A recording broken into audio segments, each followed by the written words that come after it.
Hoy más que nunca, la salud es muy importante. Es por eso que a partir de ahora abrimos la Consulta 94.5. Un espacio semanal para conversar sobre medicina, vida saludable, diagnóstico y prevención de enfermedades. Sin bonos, filas ni copagos. Desde este momento entras a la Consulta 94.5. Conduce Ibelis Martel.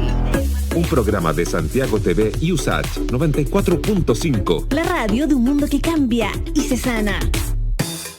Hola, ¿qué tal? Bienvenidos y bienvenidas a este espacio que abrimos en la 94.5 para hablar de salud y de medicina. Los vamos a estar acompañando el fin de semana para conversar de vida saludable, de prevención de enfermedades, de distintos aspectos de la pandemia y también del diagnóstico, tratamiento y prevención de distintas patologías. Y para ello vamos a estar invitando a nuestra consulta 94.5 a distintos especialistas de distintas áreas de la salud y de la medicina.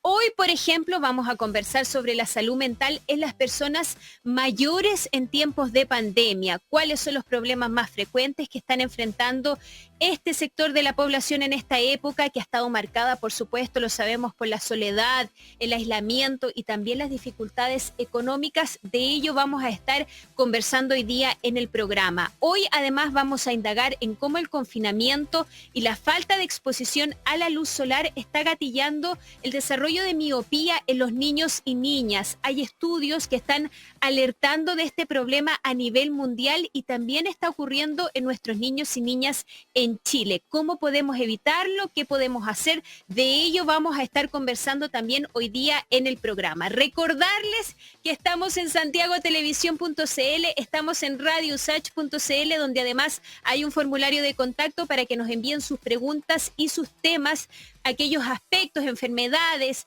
temas que quieren que abordemos en el programa. Lo pueden hacer a través de radiousach.cl y por supuesto a través de nuestras redes sociales, porque estamos en Twitter, en Facebook, en Instagram. En el mundo virtual somos @radiousach y @santiago.tv, Santiago abreviado, eso sí, para que nos encuentren en las redes sociales. Y además, por último, les cuento que pueden bajar la aplicación de Radio Usach y llevarnos con ustedes a todos, pero a todas partes. Ahí van a encontrar no solo la radio, sino que las transmisiones en vivo de Santiago Televisión. Habiendo dado entonces todas las coordenadas para que ingresen conmigo a esta consulta 94.5, nos vamos a una breve pausa y comenzamos inmediatamente con la conversación.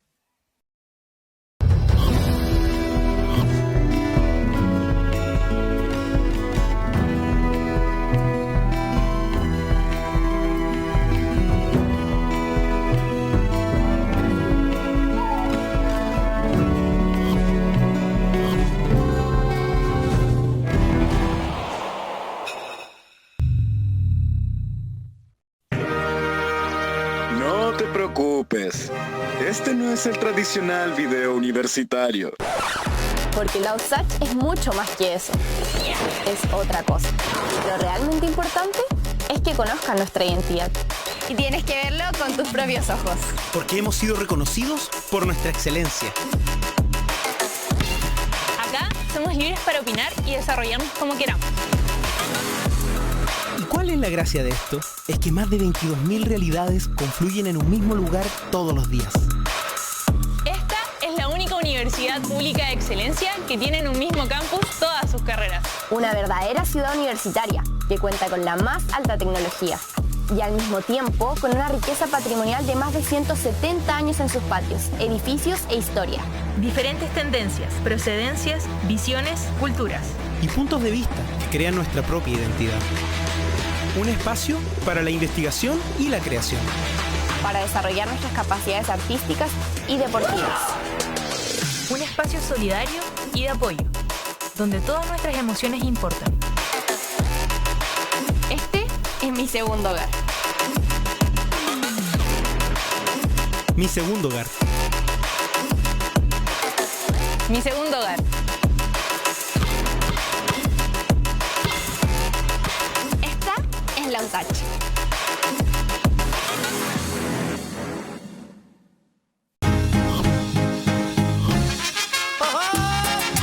Quiero que conozcan La Vega, el Venecia y un poco la historia de nuestro país. En el año 64 mis padres se cambiaron, donde está actualmente el restaurante Guacenrique. De ahí llegó mi abuelo y se instaló con un negocio ahí en San Vicente, esquina Gorbea, que hoy en día se llama Restaurante El Hoyo.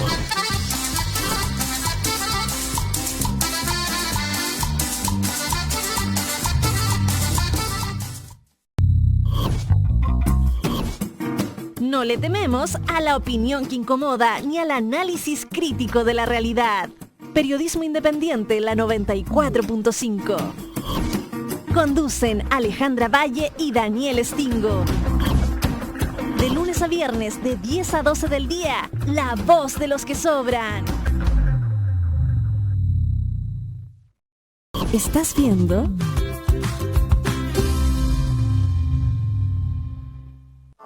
En la consulta 94.5 escuchamos la voz especializada de la Facultad de Ciencias Médicas de la USACH.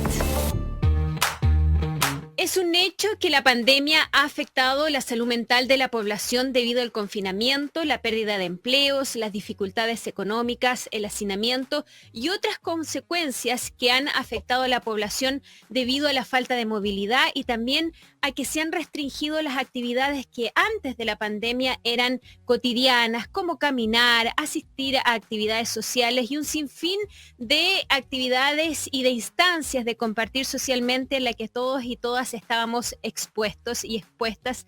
Y un segmento particularmente afectado han sido los adultos mayores. Por ejemplo, un 12% del total de consultas realizadas a la plataforma gratuita Saludablemente fueron realizadas por personas mayores, la mayoría con sintomatología ansiosa, seguido por cuadros depresivos y también trastornos mentales severos y crisis por duelo. Hoy queremos hablar de la salud mental en las personas mayores en tiempos de pandemia y para ello ya estamos conectados y conectadas con el doctor Eduardo Gallegos, quien es médico geriatra con estudios en epidemiología y medicina basada en evidencia, el profesor además de geriatría de la USACH, director médico de la Clínica de Rehabilitación CEPREDENA y médico del Servicio de Cuidados Medios del Hospital de la Florida. ¿Cómo está, doctor? Bienvenido al programa.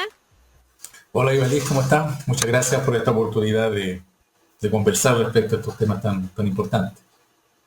Muchas gracias, doctor, por estar con nosotros y nosotras en Consulta 94.5 y comencemos un poco hablando y de algún modo deslizando cuál es el panorama de la salud mental en los adultos mayores en nuestro país debido a la pandemia. ¿Es un problema o son problemas que se han profundizado con la pandemia o la salud mental en los adultos mayores de nuestro país ya era un aspecto preocupante antes de la pandemia? Bueno, claro, el contexto de la pandemia no hace más que profundizar una problemática previa. Es bastante comentado y los estudios también epidemiológicos así lo demuestran que la prevalencia de trastornos o enfermedades mentales en personas mayores es bastante frecuente. Diferentes estudios demuestran que más o menos entre el 11 a 12% de las personas mayores en un año tienen síntomas de salud mental. Y sin duda que eso impacta fuertemente en el gran objetivo que tenemos con ellos en términos de darle una calidad de vida. Y en un contexto de pandemia, sin duda que esto se va a profundizar, como decíamos, las personas que entran en crisis, eso nos ocurre en realidad a todos, yo creo que todos hemos sentido un miedo personal, ¿no es cierto?, una gran preocupación de encontrarnos en este escenario por el riesgo que tiene para la propia salud y para las personas que uno quiere que lo rodean, ¿no? Y esto genera en una situación de crisis ya establecida como es esta pandemia que tiene varias particularidades y varios riesgos. Entonces se generan cambios, ¿eh? Y si estos ya venían desde antes, obviamente que esto se potencia, así que los hábitos alimentarios se afecta el sueño, la capacidad de concentración, las enfermedades crónicas que son habitualmente más frecuentes en las personas mayores también van a tender a empeorar, por un tema que es muy multifactorial. Y también empiezan a aparecer otros temas que son importantes en la salud mental, como son el abuso del alcohol, el abuso del tabaco y, por qué no decir, también hasta drogas en general, aunque esto en las personas mayores es menor.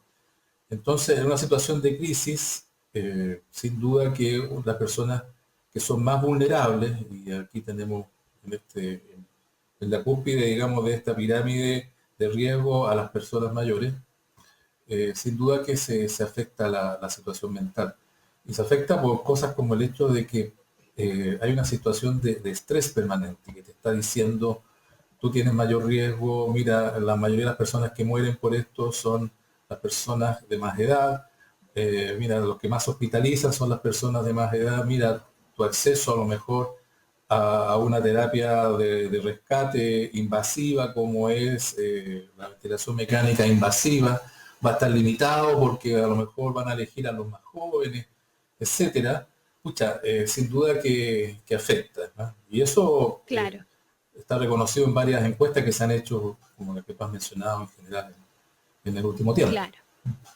Claro. Yo les decía al comienzo, en la presentación de nuestra conversación, que la plataforma Saludablemente dice que un 61% de las consultas que ellos han recibido corresponden a sintomatología ansiosa. ¿Cómo definimos la ansiedad, doctor, y cómo se presenta en los adultos mayores y cómo se distingue de la depresión? ¿Cuáles son ahí las características de la ansiedad y de la depresión en los adultos mayores? Bueno, la ansiedad es un estado subjetivo, una sensación de que la gente tiende como este nerviosismo, ¿no es cierto? Esto de que, claro, de que va a pasar algo, de que estás en un estado como de tensión, de alerta, de riesgo, que te impide atender adecuadamente los problemas diarios de la vida, de la capacidad de procesar la información de forma tranquila, te genera molestias también corporales, ¿no? Como la sensación de angustia, la sensación de que algo te puede pasar, una inquietud en general que no te permite estar en una situación de tranquilidad interna, que es lo que uno siempre está buscando. claro. Y en el contexto de la depresión, bueno, la ansiedad en personas mayores es menos frecuente que la depresión en sí, pero la depresión puede cursar también con síntomas ansiosos de forma no menor en personas mayores. Y en sí la depresión se caracteriza por un estado obviamente de bajo ánimo, ¿no? Con una sensación negativa en general en la situación de interacción con el entorno. Ahora, en las personas mayores no necesariamente esto se da con la sensación de tristeza, que es como uno de los síntomas cardinales en personas más jóvenes, sino que esto puede estar ser menos evidente. Cuesta a veces encontrar los síntomas característicos de la depresión en las personas mayores, pero sí cuando el paciente tiende a tener retraimiento, a aislarse en forma social, cuando empieza a tener dificultades en la concentración, dificultades en el tema intelectual, como es lo cognitivo en general, y cuando aparecen a veces algunas conductas extrañas, paciente que era una persona afable, tranquila, que se torna más irritable, que tiene problemas para conciliar el sueño, o que tiene insomnio de despertar precoz, o sea, que despierta muy temprano en la mañana, después le cuesta conciliar el sueño. Pueden aparecer algunas alteraciones, inclusive nosotros llamamos psicóticas, como ideas delirantes.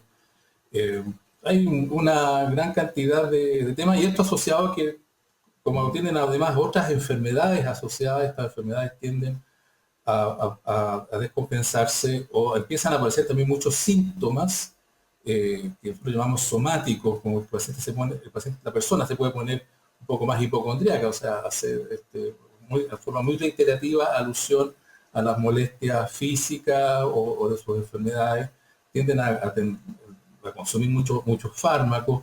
Y también está ahí el uso a veces de fármacos tranquilizantes u otros fármacos que son de la esfera de los psicofármacos, que también a veces lo utilizan sin una buena prescripción. Y además, bueno, lo otro que vemos en personas mayores, disculpa, se me queda un tema que fue importante, en el tintero, es que puede aparecer también la ideación suicida. Y hay varios reportes de mayor disposición de las personas mayores, o mayor frecuencia, digamos, de episodios de intentos de autoeliminación. Y eso tiene que ver, doctor, con quizás una pérdida en el sentido de vivir, en por qué uno va a seguir, digamos, viviendo quizás en la soledad, el aislamiento, además en quizás circunstancias de pobreza. Me imagino que esos impulsos de terminar con la vida vienen desde ahí, ¿no? Desde las carencias de algún modo. Sin duda, hay toda un área de la medicina que tiene que ver con la salud pública y lo que se llama los determinantes sociales en salud. Y los determinantes sociales en salud son justamente todos estos elementos con los que tú esbozas de cosas que influyen en que las personas tengan una mayor disposición a tener más enfermedades, entre eso las enfermedades de la esfera mental.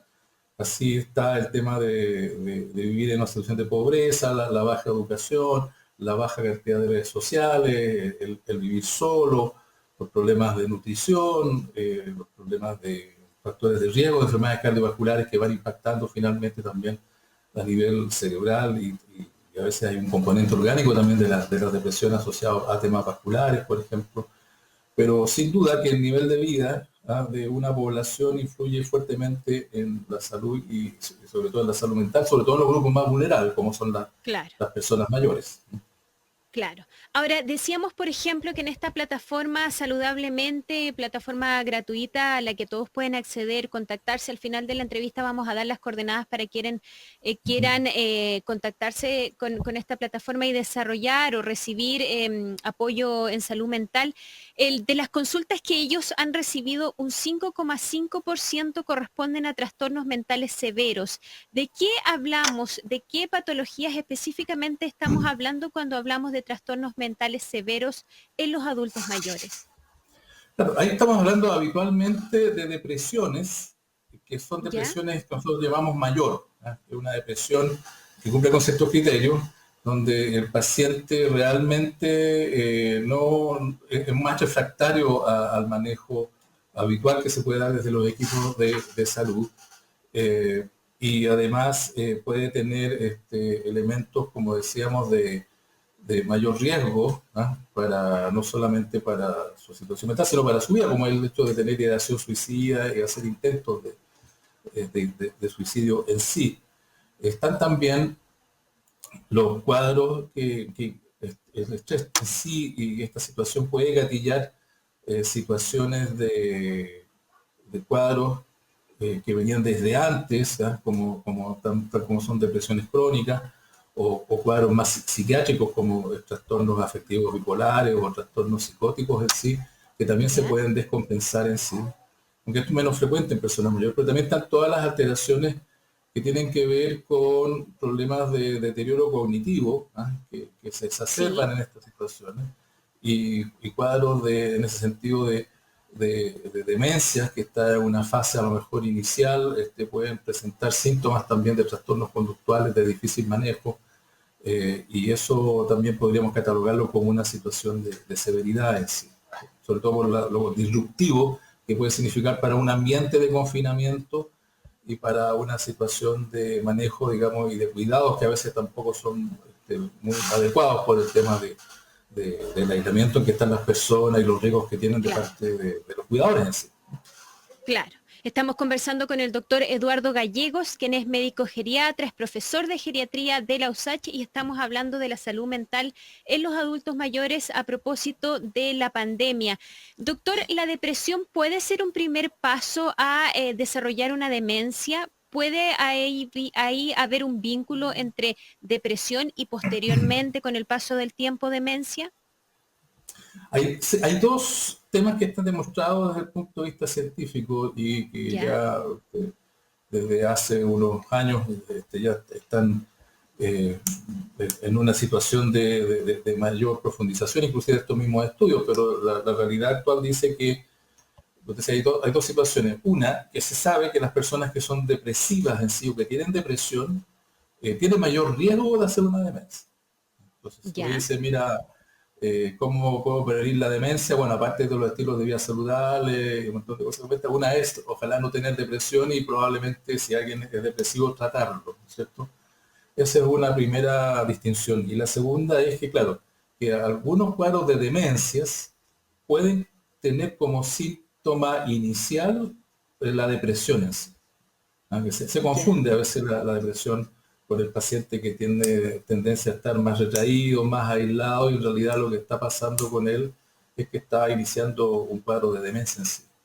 Entonces, esos son elementos que son fundamentales de tener a la vista, y por lo menos desde mi ejercicio profesional personal en la geriatría, para mí, cuando un paciente tiene trastorno del ánimo y cursa con algunos criterios de depresión, para mí es como una emergencia. ¿Sí? Creo que uno no debe dejar pasar una situación así, manejarla y tratarla. Es complejo, doctor, porque efectivamente para no desarrollar un cuadro depresivo se requieren tomar medidas, y muchas de esas medidas tienen que ver con poder compartir más con la familia, que no sea posible. También tienen que ver con tener recursos para poder realizar actividades, para ir al médico, para ir al geriatra, para estar con los amigos, para desarrollar actividad física. Entonces, es compleja la situación. Óscar de Cerro Navia, doctor, nos dice que su papá anda muy olvidadizo, se le pierden las cosas, dice, le tengo que repetir varias veces porque todo se le olvida, nos cuenta. ¿Ese es un síntoma de demencia? Pregunta, ¿hay forma de evitar la progresión o el desarrollo de demencia? Es decir, ¿qué puede hacer en caso de que su papá efectivamente esté camino a la demencia? Claro, mira, esto que manifiesta el auditor, Oscar, es un tema bastante frecuente, bastante frecuente. Sí. Esto que nosotros llamamos a veces queja subjetiva de memoria, y que tenemos que enmarcarla en si realmente es una entidad que tiene o no un carácter de patológico en sí, o un factor de riesgo para demencia, o es una demencia. Entonces, no es fácil, pero tampoco uno lo debe dejar así pasar, ¿verdad? Obviamente que si uno, y esto tiene que ver un poco con la historia de vida, con cómo ha sido el ciclo de la persona desde el punto de vista cognitivo-mental. Si es una persona que ha sido normal, y de repente tiene un quiebre y empieza a tener un trastorno de este tipo, de forma como muy rápida, claro, uno tiene que pensar que lo más probable es que esto no sea un proceso de demenciación en sí, sino que deben haber otros factores que pueden estar influyendo. Y ahí están algunos de los elementos que mencionábamos previamente, sobre todo si está en este ámbito de confinamiento, con poca estimulación sensorial y motora en sí, con limitaciones para el desempeño de la persona, y con disminución de sus interacciones sociales, etcétera. Obviamente que estos síntomas de afectación de la memoria pueden ser reflejo de eso, y puede estar el paciente finalmente lo que está haciendo, no me acuerdo, Oscar, es una depresión, un trastorno del ánimo, y eso requeriría de algún tipo de manejo tanto de la parte desde el punto de vista farmacológico como farmacológico. Lo otro que podría hacer es, claro, que estos sean los primeros síntomas de un cuadro de demencia, que habitualmente uno de los síntomas cardinales de las demencias en sí es el trastorno de memoria. Entonces, si la persona está desde hace ya un buen tiempo presentando algunas alteraciones de memoria, como las que se mencionaba, y estas empiezan a potenciarse ahora, claro, puede ser una situación de que de base hay una demencia, y que ante este entorno no amigable en sí para la persona mayor se puede exacerbar un poco este tipo de síntomas. Entonces, esto que es lo que requiere habitualmente es una valoración, que en geriatría tiene varios componentes. Uno de esos es, claro, lo biomédico, que tiene que ver con investigar las patologías que tiene el paciente, hacer una serie de exámenes que son una especie de... Hay un checklist de cosas que uno sabe que debe hacer, partiendo por una neuroimagen y partiendo por alguna serie de pruebas sanguíneas, etcétera. Una valoración también de la esfera cognitiva, profundizar mejor cuáles son los elementos que están más dañados, porque no solamente puede ser la memoria, pero hay otras áreas, digamos, de la cognición que estén afectadas. Hay que ver, como te decía, el tema afectivo, que podría ser un condicionante de tipo depresivo. Y finalmente uno tiene que evaluar cómo está la red social, porque puede ser que el paciente esté realmente muy deprivado y requiera de un apoyo familiar, un apoyo de cuidado, un apoyo a lo mejor de las estructuras sociales que se han ido formando para tratar de apoyar a las personas mayores. Entonces, teniendo esa con algunas valoración, dificultades, doctor, uno con podría la llegar. comunicación con usted, pero vamos a arreglar aquello para poder seguir conversando acerca de la situación de la salud mental en las personas Perfecto. que conectan a Santiago Televisión y a Radio USACH, que estamos conversando con el doctor Eduardo Gallegos, médico geriatra, con epidemiología y medicina basada en evidencia, profesor de geriatría de la USACH, director médico de la Clínica de Rehabilitación Capredena y médico del Servicio de Cuidados Medios del Hospital de la Florida. Estamos conversando sobre cómo la pandemia ha profundizado algunos aspectos, algunos problemas de salud mental en la población, y estamos precisamente recibiendo preguntas que yo creo que parte importante de la población se hace, ¿no? Cómo lidiar con los problemas que van apareciendo en salud mental, por ejemplo, las demencias en adultos mayores. Uno de nuestros auditores nos preguntaba qué hacer en ese caso, y el doctor, en definitiva, la recomendación ahí es llevar al papá, a la mamá, al geriatra, ¿no? Con ese mensaje nos tenemos que quedar. Sí, obviamente que nosotros, como hacemos una valoración multidimensional, probablemente podamos tener una aproximación muy adecuada a los pacientes, pero no es solamente terreno esto de los geriatras, también están los neurólogos, los médicos psiquiatras, etcétera, que también obviamente se especializa muy fuertemente en estos temas, ¿eh? El kit del asunto es que nosotros desde la geriatría habitualmente hacemos esta valoración desde la perspectiva del paciente en su total, no solamente el sistema nervioso central, etcétera, como foco que hace el ultraespecialista. Sin duda, que habitualmente en muchos casos nosotros recurrimos a los especialistas también, ¿no? En el mundo de la demencia hay, claro, es un mundo, entonces a veces uno requiere de alguien que tenga una mayor especialización en temas de demencias más complejas, ¿eh? Y también desde el punto de vista de la psiquiatría también, en muchos cuadros depresivos graves, severos, etcétera, que requieren ya de otro manejo, ¿no? Ese es un tema súper importante que la gente lo tenga a la vista. Claro, en el fondo el desarrollo de demencias, hay que ponerle ojo a su aparición.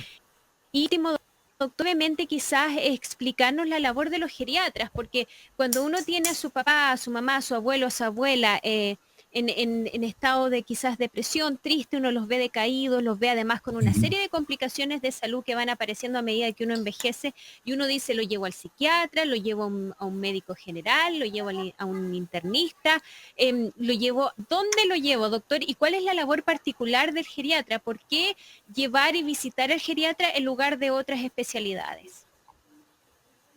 Bueno, la geriatría es una especialidad transversal. Es como la pediatría, si uno lo quiere plantear, y así la gente lo puede entender mejor, en términos de que uno se especializa en ciertas distinciones que tienen los problemas de salud en personas de cierta edad, personas habitualmente mayores de 60 años, pero sobre todo en personas de edades más avanzadas. Y las herramientas que usa la geriatría para poder tener una aproximación a los temas de salud de las personas mayores con impacto real en la salud de ellos, ¿no? Porque esto lo podría hacer cualquier médico a lo mejor, pero ¿por qué la geriatría lo hace? Porque hace valoración multidimensional, o sea, no solamente la esfera de las enfermedades, sino como mencionaba previamente, los temas, digamos, de la parte física, motora, funcional, que es lo más importante. La funcionalidad para nosotros es un marcador de enfermedad, sin duda. Los temas de la esfera mental, como son los temas neurológicos o cognitivos, y los temas afectivos o más de la esfera psiquiátrica. Y finalmente la esfera social, que para nosotros también es muy relevante. Hay muchos pacientes que viven solos y por lo tanto tú no lo puedes llenar de muchos fármacos porque no van a ser capaces de manejar eso, así finalmente va a ser un riesgo. Y asociado a eso, la geriatría también trabaja en equipo. Entonces, para nosotros son muy importantes una serie de profesionales, que nosotros llamamos el equipo multidisciplinario o interdisciplinario, donde sin duda con los kinesiólogos, los terapeutas ocupacionales, los fonoaudiólogos, los nutricionistas, las enfermeras, los psicólogos, etcétera, podemos hacer un trabajo mucho más completo sobre las personas mayores. Y la otra área que es fundamental, que siempre es como el pariente pobre de todo esto en los sistemas de salud, es el desarrollo de niveles asistenciales. ¿A qué me refiero con eso?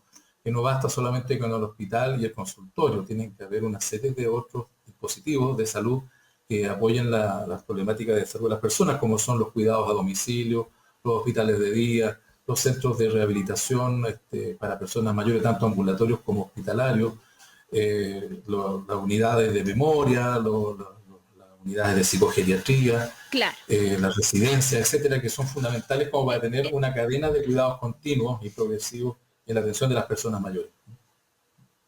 Y esa perfecto. O sea, la labor del geriatra, doctor, es una labor con una mirada global de distintos aspectos de la salud de los adultos y adultas mayores, entonces es importante que recurran a estos especialistas de manera periódica durante el año. Doctor Eduardo Gallegos, médico geriatra, profesor académico de geriatría de la USACH, queremos agradecerle por este contacto con Consulta 94.5 y sin duda vamos a estar conectándonos con usted nuevamente para seguir abordando aspectos que tienen relación con la vejez, no solo con la salud mental, pero también otros aspectos que van ocurriendo a medida que vamos envejeciendo. Que tenga una bonita jornada. Gracias por habernos acompañado. Chao, chao.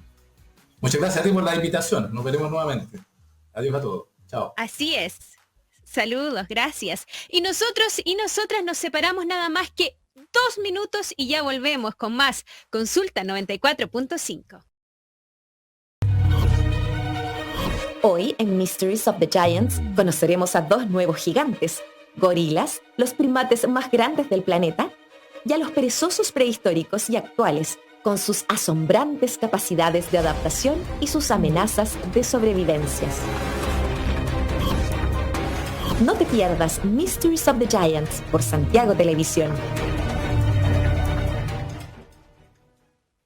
Una vez dije que el juguete que me regaló mi papi de chico se transformó en mi pasión de grande.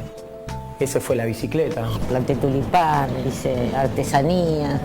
O sea, intenté reemplazarlo con cualquier actividad. Y me volví a volar. Yo voy y muestro algo de una forma diferente y dicen fabuloso, eso es lo que quiero. Nunca le tuve miedo al mar. Miedo a otras cosas quizás. Por ejemplo, al invierno, a la indiferencia.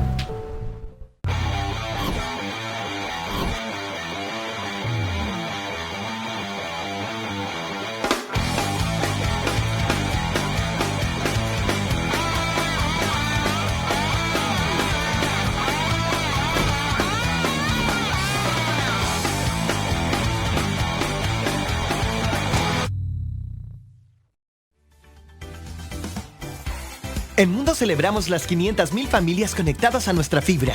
Y como este logro es gracias a ti, lo festejamos como más nos gusta, dándote más. Es por ello que aumentamos tus megas de forma automática, completamente gratis. Si tenías 300 megas de fibra hogar, ahora tienes 500 megas. Y si tenías 600 megas, ahora disfrutas de 800 megas. Así premiamos tu compromiso.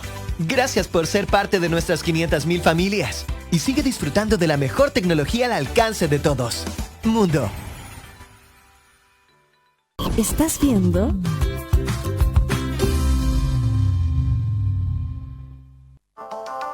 A partir de ahora te recetamos la cápsula informativa.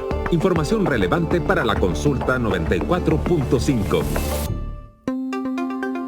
Seguimos en Consulta 94.5. Les recordamos que estamos en radiosach.cl y en todas las redes sociales, en Twitter, en Facebook, en Instagram, en YouTube. Somos @radiosach y @santiago.tv. Como siempre les digo, Santiago abreviado. Además, si nos quieren ver en Santiago Televisión, pueden conectarse con nosotros en la señal 50.1 de la televisión abierta digital o también en el canal 124 de Sapin TV. Y también estamos en Mundo Pacífico en el canal 500 522. Y si no, simplemente basta que ingresen a santiagotelevisión.cl, ya sea que estén en Chile o en el extranjero, nos pueden acompañar ahí en santiagotelevisión.cl. Y seguimos compartiendo información de salud y de medicina, porque el confinamiento y las restricciones de movilidad debido a la pandemia han provocado una disminución en la actividad física de las personas mayores, en particular, les decía yo, de aquellas personas que no tienen movilidad en sus casas, que viven en ambientes pequeños y que por lo tanto no pueden realizar actividad física como salir a caminar de forma frecuente. Por eso hoy queremos contarle de la importancia que tiene consumir proteínas en la dieta. ¿Cómo hacerlo? ¿Cómo incluir las proteínas? ¿En qué cantidad? Todo eso nos lo cuenta Iván Rimaza en la siguiente nota. Las restricciones de movimiento para disminuir los contagios de COVID-19 no solo han provocado el aislamiento social de las personas mayores, sino que también han impactado su estado físico y con ello provocado la pérdida de masa muscular. Los expertos en nutrición afirman que, en particular, las y los mayores de 75 años necesitan un mayor aporte de proteínas para recuperar la masa muscular perdida en pandemia. La doctora María José Scaffi, nutrióloga de Clínica Las Condes, parte explicando la importancia del cuidado de los músculos para la salud general de las personas. ¿Por qué es tan importante el consumo de proteínas? Acá vuelvo a recalcar el rol que tiene la masa muscular, el músculo como órgano antiinflamatorio y también para prevenir las infecciones, el riesgo de caída y tener una mala calidad de vida. Y lo más importante, el rol que tiene la inmunidad. Las proteínas entonces son claves para mantener los músculos. La misma doctora define qué son las proteínas. Las proteínas son moléculas que se forman por aminoácidos que van unidos por enlaces peptídicos que desempeñan un papel fundamental en el organismo para la síntesis y para el mantenimiento de diversos tejidos o componentes del cuerpo que son esenciales para nuestro funcionamiento. Las llamadas proteínas de alto valor biológico se encuentran en alimentos como el huevo, la leche y las carnes, mientras que las proteínas vegetales están, por ejemplo, en las legumbres, en las semillas de zapallo, las almendras, el tofu, la quinoa y la avena. La misma doctora Scaffi detalla cuál es el consumo recomendable de proteínas para una persona. En 2013, un grupo internacional de médicos y expertos en nutrición llegaron a la recomendación de que las personas mayores saludables debieran consumir al día entre 1 a 1.2 gramos de proteína por kilo de peso corporal por día. Estas recomendaciones fueron posteriormente avaladas y aceptadas por la Sociedad Europea de Nutrición. Esto no es para todos por igual, es importante individualizar. Hay también personas mayores que durante este tiempo han aprovechado y han sacado de toda la sabiduría de los años la oportunidad ante la amenaza en esta pandemia y han adquirido hábitos saludables como entrenar o comer más sano, y en ellos los requerimientos pueden estar aumentados. Pueden haber comorbilidades, enfermedades asociadas donde los requerimientos puedan necesitar ajuste. Por lo tanto, la recomendación es entre 1 a 1.2, pero puede variar persona a persona. En pocas palabras, una persona que pesa, por ejemplo, 60 kilos, debe consumir al menos 60 gramos de proteína al día, lo que idealmente deben venir de una dieta variada basada en alimentos naturales en lugar de alimentos procesados. La información es salud. En la consulta 94.5 conocemos los síntomas y el tratamiento de diversas patologías. El confinamiento producto de la pandemia ha provocado que los niños y niñas estén menos expuestos a la luz solar, lo que está causando un aumento en la miopía en los menores. Así lo revela un estudio reciente de investigadores de China, de Canadá y también en América Latina. En la publicación explican que los rayos del sol liberan dopamina en la retina.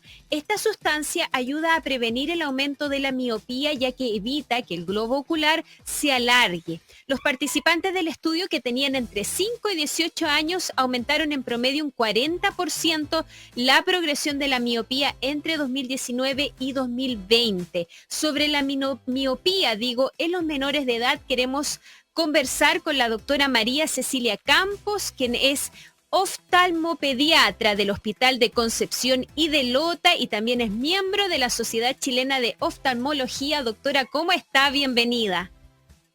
Bien, hola, mucho gusto. Gracias por la invitación. Gracias por estar con nosotros y nosotras en el programa. Partamos por lo básico, doctora, explicando qué es la miopía y qué la diferencia de otras enfermedades a la vista. Mira, la miopía está dentro del grupo de las alteraciones de la visiorefracción. Es una alteración bien frecuente en nuestra población y se caracteriza porque las personas ven muy bien de cerca, pero tienen dificultades para ver los objetos lejanos, ¿ya? Como usted bien dice, ha habido un aumento de la miopía y un aumento de las consultas por estos síntomas. Gente que se queja de ver mal de lejos. Ya. Y esto está pasando particularmente en los niños, ¿no? Lo que pasa es que la miopía se manifiesta en todas las edades, pero los niños son los que están presentando este aumento debido a que son ellos los que están en etapa de crecimiento, es decir, el ojito está en proceso de desarrollo y son ellos los que son sensibles a los factores ambientales, porque la miopía tiene un componente genético y también un componente ambiental. Y entonces los niños hasta los 18 años son los que están sensibles a los factores ambientales, que en este caso, como usted explicó, es la falta de la exposición al sol y el exceso de pantallas. Ahora, ¿cómo es que el ojo necesita de la luz solar para desarrollarse? Yo lo adelantaba un poquito en la presentación de la entrevista, pero ¿por qué nuestro ojo, cuando somos pequeños, necesita estar expuesto a la luz del sol para poder ir desarrollando sus distintas etapas y todo lo que necesita para poder tener una visión óptima? Sí, mira, un niño a medida que va creciendo, los ojitos son pequeños, son hipermétropes, es decir, son pequeñitos, y a medida que vamos creciendo, el ojito va alargándose hasta alcanzar la emetropía, ¿ya?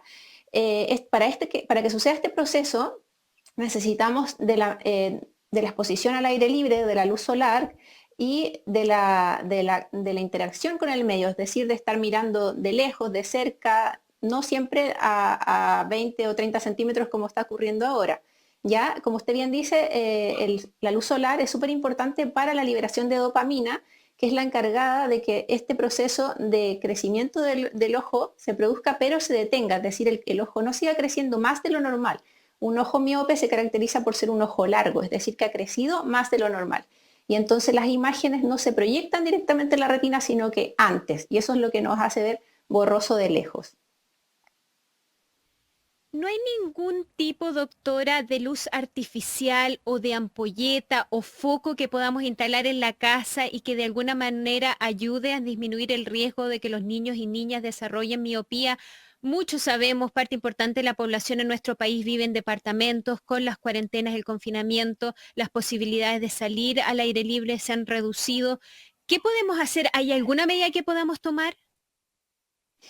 Mira, en esto hay que ser súper enfático, no hay nada que reemplace las actividades al aire libre, ¿ya? Por dos motivos, porque cuando nosotros hacemos actividad al aire libre, no solo tenemos la exposición solar, sino que el niño está mirando a distancia, ¿ya? Además de todos los beneficios que tiene hacer actividades al aire libre, ya sea pasear, ejercitarse, compañía de los padres. No es solo una luz que nos llega, no es solo el efecto del sol, ¿ya? Sino que es el conjunto de cosas que pasan cuando los niños hacen actividades al aire libre. No hay ampolletas que reemplacen la luz solar, tampoco hay filtros en los lentes que nos reemplacen o nos protejan del efecto de pantalla.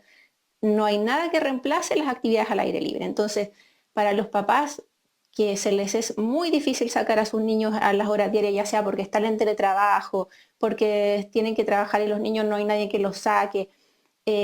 Cuando los niños estén, sobre todo en actividades escolares, intentar que cada 15 minutos o cada 15-20 minutos hagan periodos de descanso, llevarlos al balcón y que miren por lo menos 20 segundos, ojalá 15 minutos a la distancia y que estén expuestos un poquito al sol. ¿Ya?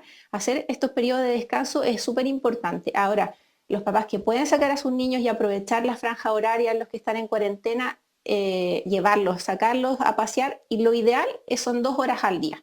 ¿Ya? 2 horas al día expuestos al sol nos previenen de que si ya son miopes progrese la miopía, y a los niños que no son miopes que aparezca la miopía. ¿Hay alguna edad, doctora, en que los niños se vean más afectados por este problema, cuando son más chiquititos o también cuando son adolescentes? ¿Dónde está principalmente el problema acá? ¿En qué edad? ¿O es a todos por igual? ¿A todos quienes están creciendo y desarrollándose pueden desarrollar este tipo de dificultades a la visión? Todos los niños pueden desarrollar este tipo de alteración, ya ahora lo estamos viendo en niños pequeños que normalmente no estaban expuestos a pantallas ni estaban tan encerrados, que no están en etapa escolar, está apareciendo la miopía mucho antes de lo que aparecía antes. Toda la etapa entre 0 y 18 años es etapa sensible porque es la etapa de crecimiento, ya obviamente los niños que están más horas adentro de las casas son los niños que en etapa escolar, ¿cierto? Que pasan muchas horas frente al computador, tienen clases muchas horas y luego aparte de cuando terminan sus clases comienzan a utilizar las pantallas como recreación. Entonces al final las horas que pasan encerrados son casi 12 y luego duermen, o sea al final no salen en ningún momento. Todos nuestros niños pueden tener estos problemas, ¿ya? Lo que pasa es que con los más chiquititos tenemos que ser todavía más enfáticos porque entre 0 y 4 años son niños que no deberían tener exposición a pantalla y que deberían estar jugando libres, ¿cierto? Idealmente fuera, obviamente que ahora esto no se puede, pero ellos son más sensibles no solo del punto de vista visual, sino por el punto de vista neurológico, ¿ya? Porque se ha visto que el desarrollo de los niños no es igual un niño que está expuesto a pantallas que un niño que no lo está, y luego los mayores están mucho más encerrados por la carga académica, que es mucho más fuerte, entonces son niños en los que tenemos que insistir mucho más en la actividad al aire libre y intentar evitar las pantallas a la hora recreativa, sobre todo. Claro. Ahora, ¿este es un daño irreparable, doctora, en la miopía que se desarrolla a temprana edad o hay forma de revertirlo? Una vez que un niño va siendo miope, la miopía, sobre todo en etapa de crecimiento, o sea, entre 0 y 18 años, tiende a ir avanzando, a progresar. ¿Ya? El único factor ambiental que evita que una miopía progrese es la actividad al aire libre, es decir, la exposición al sol, ¿ya? Ahora, una vez que un niño se hace miope, para que vea bien, le vamos a dejar sus lentecitos, ¿cierto? Pero una vez que uno es miope, uno no puede revertir y volver atrás y no ser miope, ¿ya? O sea, una vez que empezamos a ser miopes, somos miopes siempre, ¿ya? Y las consecuencias de esto son que los altos miopes no solo tiene el problema que va a usar su lente, sino que el ojo al ir creciendo más de lo normal, la retina se va alargando y vamos teniendo problemas que con los años pueden llegar a ser graves, que es lo que se ha visto en países sobre todo asiáticos donde tienen una incidencia de miopía muy alta y podemos tener alteraciones ya sea en la mácula, ya sea desprendimientos de retina, glaucoma, y cosas que a la larga nos pueden llegar incluso a provocar ceguera. ¿Hay más riesgo, doctora, de que se desarrollen otro tipo de enfermedades a la vista en la adultez cuando los niños empiezan con miopía a temprana edad? Claro, exacto. Los pacientes miopes, sobre todo los altos miopes, es decir, que tienen más de 3 dioptrías de miopía, tienen todas estas cosas que les señalaba, tienen tendencia o el riesgo de poder desarrollar enfermedades de la retina que son muy graves, ¿ya? Como las alteraciones de la mácula, la atrofia macular, los desprendimientos de retina, desgarros de retina, alteraciones del vítreo, glaucoma, que son muy riesgosas, que son de difícil tratamiento, ¿ya? Y que pueden llevar a la ceguera. Estamos conversando con la doctora María Cecilia Campos, quien es oftalmopediatra del Hospital de Concepción y de Lota y también miembro de la Sociedad Chilena de Oftalmología. Rodrigo de la Cisterna, doctora, nos pregunta si recomienda usted algún tipo de lente especial para estar frente al computador. Se ha hablado de estos lentes con algún tipo de filtro azul o de algún color. Y en el caso de los niños en particular, ¿qué recomienda a los niños que están mucho frente al computador, los estudiantes en general, ¿no? ¿Hay alguna recomendación ahí en particular, doctora? Sí, en los niños en general les recomiendo sobre todo los niños que ya han cumplido los 4 años, que tengan una visita al oftalmólogo para determinar si es que tienen alguna alteración visual que requiera lentes o no. Para los niños que no necesitan lentes, no es recomendable que usen ningún tipo de filtro, ¿ya? No está comprobado que el filtro azul prevenga o disminuya la progresión de la miopía o su aparición, y tampoco que nos ayude a evitar las alteraciones que pueda provocar las pantallas, ¿ya? O sea, no se recomienda. Para los niños que necesitan lentes tampoco recomendamos agregar el filtro azul porque si no se ha visto tampoco efecto positivo. Lo que sí les recomiendo son para los niños intentar mantener el computador o la pantalla a un brazo de distancia, ¿ya? no tan cerca, sino poner al papá, extender la mano y que esté a un brazo de distancia, idealmente un poquito más abajo, es decir, apoyado en la mesa y el niño un poquito más elevado, como 10 grados, porque eso ayuda a que el ojo esté más lubricado por el tema del parpadeo. Ya insistir en los niños, sobre todo los que son más grandes, en que vayan parpadeando, porque una vez que estamos mucho tiempo en el computador nos olvidamos de parpadear y esto nos provoca síntomas de ojo seco. Luego, que cada 20 minutos hagan un pequeño descanso de 20 segundos, ya en el que miren hacia lejos, ojalá a través de una ventana, lo más lejos que puedan, y que parpadeen unas 20 veces. Ya esa es la regla que se recomienda para todos, también para los adultos, que es la regla del 20-20-20. O intentar que los periodos de recreo, es decir, que no están en clases, hagan otro tipo de actividades que no sean pantallas, ya ni televisión, ni tablet, ni iPad, ni ningún tipo de estas cosas. Mónica de Estación Central, doctora, nos dice que desde el año pasado está teletrabajando, vive en un departamento y entre los quehaceres de la casa, las clases online, no tiene tiempo para sacar a los niños a actividades al aire libre. ¿Cómo puede saber si sus hijos están desarrollando miopía? ¿Hay algún síntoma en particular? ¿Qué le recomienda, doctora? Los niños, cuando son muy pequeñitos, no se van a quejar de ver borroso, ya entonces lo que vamos a ver es que se acercan mucho a las cosas, sobre todo la televisión, pantalla. Si están haciendo dibujos, puede que manifiesten como este acercamiento inusual. Lo otro que tienden a hacer es a guiñar los ojitos, es decir, hacer como el efecto estenopeico, a achicar los ojitos para intentar mirar mejor, o se rascan mucho, ya.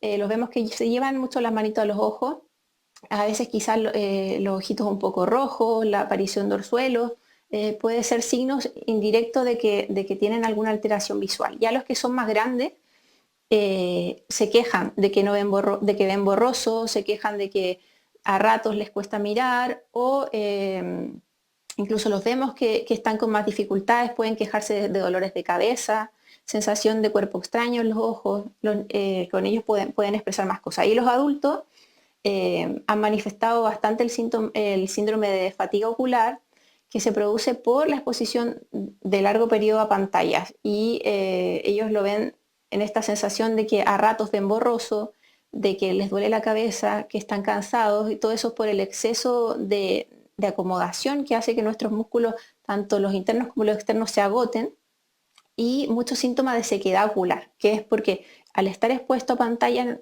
estamos tanto tiempo con el ojo abierto, nos olvidamos del parpadeo y todo esto hace que el ojito se seque y sentimos como que tuviésemos arenilla en el ojo, incluso lo podemos tener un poco rojo. Todo esto puede modificarse con las medidas que antes les había recomendado de un espacio bien iluminado, con ojalá luz natural, el computador a una distancia adecuada, no tan cerca, los periodos de descanso y quizás en lo más grande el uso de alguna lágrima artificial sin preservantes, que también puede ayudar cuando tenemos esta sensación de ojo seco. ¿Las lágrimas artificiales son recomendables entonces también para los niños? ¿Con cuánta frecuencia? ¿En qué poner atención cuando uno está comprando? Porque las posibilidades cuando uno va a la farmacia, doctora, son muchas. Entonces, ¿en qué poner atención cuando uno piensa en comprar lágrimas artificiales para los niños? Ahora, a los niños, cuando son pequeños, yo no recomendaría ponerle una lágrima sin antes consultar para ver qué es lo que tienen, ¿ya? Porque en ellos, como no se expresan bien los síntomas, a veces, o los signos, nos pueden llevar a confusión y no tenemos claro si es un niño que tiene realmente la necesidad de usar un lente y en realidad es eso, o necesita simplemente una lágrima. Esto lo tendríamos que mirar idealmente con un oftalmólogo, ¿ya? Pero los más grandes, los adultos, los niños adolescentes, que son más grandes y que expresan bien claro que no tienen una alteración que de ver todo el día borroso, sino que a ratos, y que tienen ojo rojo y sensación de arenilla, sí que podemos usarla para ver si es que hay alguna mejoría antes de ir al médico. Y en eso podemos usar cualquier lágrima artificial que no tenga preservante, ¿ya? Sobre todo recomendado para los adultos, para probar si es que van mejor. Sí. Doctora, cuando usted nos dice que no tenga preservantes, ¿eso dónde lo vemos cuando adquirimos el producto? Eso está claramente expuesto en el envase, incluso el farmacéutico nos puede ayudar, porque ellos tienen muy claro los que tienen conservantes y los que no, ¿ya? Lo ideal es no conservantes porque eso es mucho menos irritante, lo podemos usar las veces que queramos en el día y el tiempo que estimemos y no nos va a traer ninguna consecuencia al ojo. Doctora, ¿qué otras recomendaciones necesitamos tener en cuenta para evitar estos problemas de visión en los niños y niñas y adolescentes? ¿Qué otros aspectos hay que poner cuidado que a veces los padres, las madres, no se dan cuenta con todo lo que estamos viviendo en pandemia? Además, no ponemos ojo, valga la redundancia, a ese tipo de situaciones. ¿Qué otras recomendaciones no se nos pueden ir al pensar en cuidar la salud visual de nuestros niños y niñas? Bueno, yo pensaría primero en niños pequeñitos, ya que no están en etapa escolar, intentar evitar al máximo las pantallas. Ya incluso los estudios recomiendan 1 hora de exposición como mucho. Ya no tanto por el tema visual, también por el tema visual, pero también por el tema neurológico. Ya los niños que ya son escolares y que están con sus clases, ubicar el computador o la tablet, el aparato que usemos en una habitación lo más iluminada posible, iluminada con luz natural, ya idealmente que la ventana no esté detrás de la pantalla porque eso provoca reflejos que también les va a molestar. Hacer descansos, es decir, que cada 20 minutos hagan la regla del 20-20-20, salgan al balcón o a una ventana, miren de lejos 20 segundos, parpadeen, y esos periodos de descanso cada 20 minutos. Ya esto también para los adultos. Que ojalá en el recreo hagan otro tipo de actividades que no sean las pantallas, ya jugar a otra cosa, idealmente pasear. Lo más recomendado y lo que más está probado es la actividad al aire libre, mínimo 2 horas al día, ya, o 14 horas semanales, y esto está comprobado que previene la aparición de miopía y evita la progresión cuando ya existe la miopía. Eso principalmente. Perfecto, entonces nos hemos ido con un paquete completo de recomendaciones. Ha sido la doctora María Cecilia Campos, oftalmopediatra, del Hospital de Concepción y de Lota, también miembro de la Sociedad Chilena de Oftalmología, que nos ha estado visitando en esta consulta 94.5, donde hemos hablado de la salud visual de los niños y niñas. Y entonces es muy importante, doctora, nos ha dicho usted, que estén expuestos a la luz solar y que hagan actividades al aire libre. Así que muchas gracias por esta conversación, doctora. Gracias, que tenga una linda jornada. Chao, chao. Muchas gracias. Adiós. Y comenzamos a dar cierre a esta consulta 94.5. Estuvimos hablando de salud mental en los adultos mayores, también de cómo evitar problemas de miopía en los menores de edad debido a la falta de exposición a la luz solar. Recuerden que estamos en todas las redes sociales, somos @radiosach y @santiago.tv, Santiago abreviado. Además se pueden conectar con nosotros en radiosach.cl, en santiagotelevisión.cl, y nos pueden escribir ahí en los formularios de contacto disponibles sus preguntas, y también sus preguntas a través de las redes sociales, por supuesto, y también propuestas de temas que quieren que abordemos durante nuestros capítulos de Consulta 94.5. Nosotros y nosotras nos encontramos la próxima semana. Chao, chao. Es momento de cerrar la Consulta 94.5, nuestro espacio semanal para conversar sobre medicina, vida saludable, diagnóstico y prevención de enfermedades. Sin bonos, filas ni copagos. Esto fue Consulta 94.5. Siempre en Santiago TV. USACH 94.5, la radio de un mundo que cambia y se sana.